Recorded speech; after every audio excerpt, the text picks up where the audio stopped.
Nakakalungkot yung nangyari sa isang grade 5 student na si Francis Gumikib ng Antipolo City. Ito yung estudyante na allegedly ay sinaktan ng kanyang guro at namatay. Lumalabas sa death certificate ni Francis na ang ikinamatay niya ay global brain edema. Ibig sabihin nito, may pamamaga at pagdurugo sa bandang utak niya or sa brain tissue. Nakalagay din sa kanyang death certificate na meron siyang presumptive pulmonary tuberculosis or TB. Presumptive, ibig sabihin nito kasi parang papunta pa lang sa sakit na tuberculosis yung nakita sa kanya. Pero ayon sa mga magulang ni Francis, wala naman daw karamdaman o sakit ang kanilang anak. At ang nakikita nilang dahilan kung bakit nasawi yung bata ay dahil sa pananakit ng kanyang guro.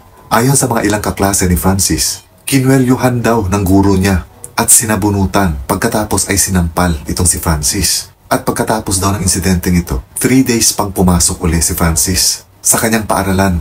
And then after that, doon na nagsimula yung nakaramdam siya ng pagkahilo, pagsusuka, pananakit sa may bandang tenga, at nung dinala daw siya sa ospital, sumuka rin siya ng dugo sa may emergency room. At pagkatapos nito, tuluyan siya na koma at namatay after 11 days mula nang sinaktan siya ng kanyang teacher. Sabi ng ama ni Francis, malakas ang kutob nila na dahil dun sa malakas na pananampal ng guro sa kanyang anak, ito yung naging dahilan kaya nasawi si Francis. Maaari din daw kasi na yung tumama kay Francis ay yung singsing na suot ng teacher nung sinampal niya si Francis. Pero ayon kay Dr. Fortun, na isang forensic expert, hindi rin daw conclusive yung death certificate. Kumbaga, hindi klaro yung death certificate dahil hindi naman daw nakalagay doon kung ano ang naging dahilan kung bakit nagkaroon ng global brain edema itong si Francis. Kung ang dahilan nga ba daw nito ay dahil sa trauma or sa matinding tama sa may bandang ulo niya na naging dahilan para magkaroon ito ng pamamaga at pagdurugo. Sa ngayon kasi, ipinag-utos ng Department of Justice na magkaroon ito ng case build-up at yung bangkay ni Francis ngayon ay ginagawan pa ng autopsy at ang resulta nito ay at least mga 7 days bago lumabas yung resulta ng autopsy. Ginawan ito ng autopsy para malaman kung may tama nga ba sa ulo talaga si Francis dahil sa matinding pananapak or pananampal na maaaring maging dahilan para maapektuhan yung kanyang brain.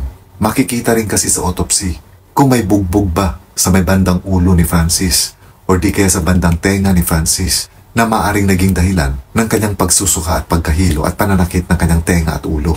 Kapag ka natapos na yung autopsy at lalabas ng resulta nito, dito malalaman kung sasampahan ba ng kasong homicide yung guro. Kapag ka napatunayan na yung kanyang pananampal at pananakit kay Francis ang naging dahilan ng kamatayan ng bata. Ngayon, kung lalabas sa autopsy na walang force na nakita or trauma dun sa ulong bahagi ni Francis, sasampahan pa rin ng kaso yung guro ng physical injury. Nakakalungkot lang yung ganitong balita dahil alam natin ang mga teachers ay itinuturing natin mga pangalawang magulang. In fact, for me, malaki ang pasasalamat ko sa mga teachers ko dahil wala ako sa kinaroroonan ko ngayon kung hindi dahil sa gabay nila. Naiintindihan ko rin na aside sa tinuturuan tayo ng ating mga teachers, kasama na rin dito yung pagdidisiplina nila sa atin.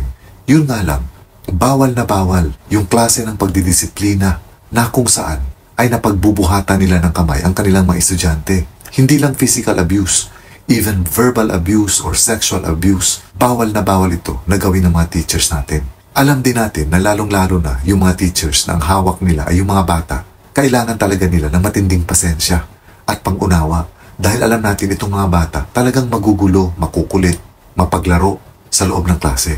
Ganon pa man, wala silang karapatan na saktan itong mga bata.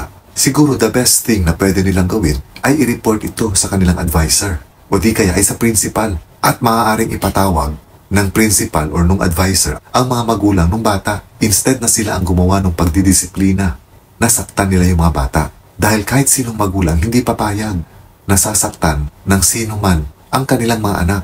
Nakakalungkot lang kasi na maagang naputol or maagang binawian ng buhay si Francis.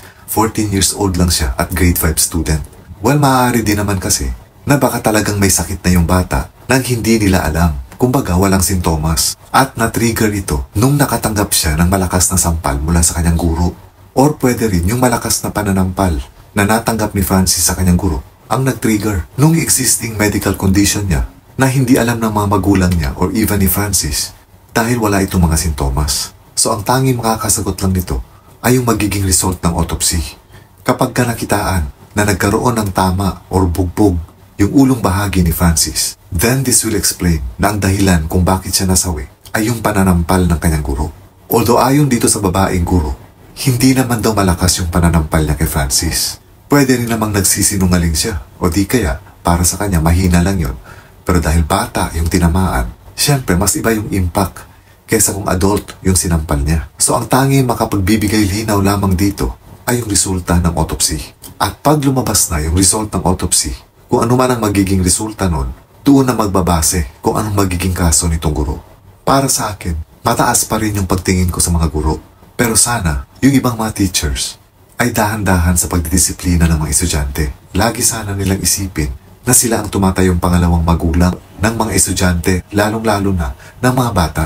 So dapat pinaparamdam nila sa mga estudyante, lalong-lalo na sa mga bata, na ang paaralan ay isang masayang environment na kung saan nandoon sila para matuto at hindi para matakot.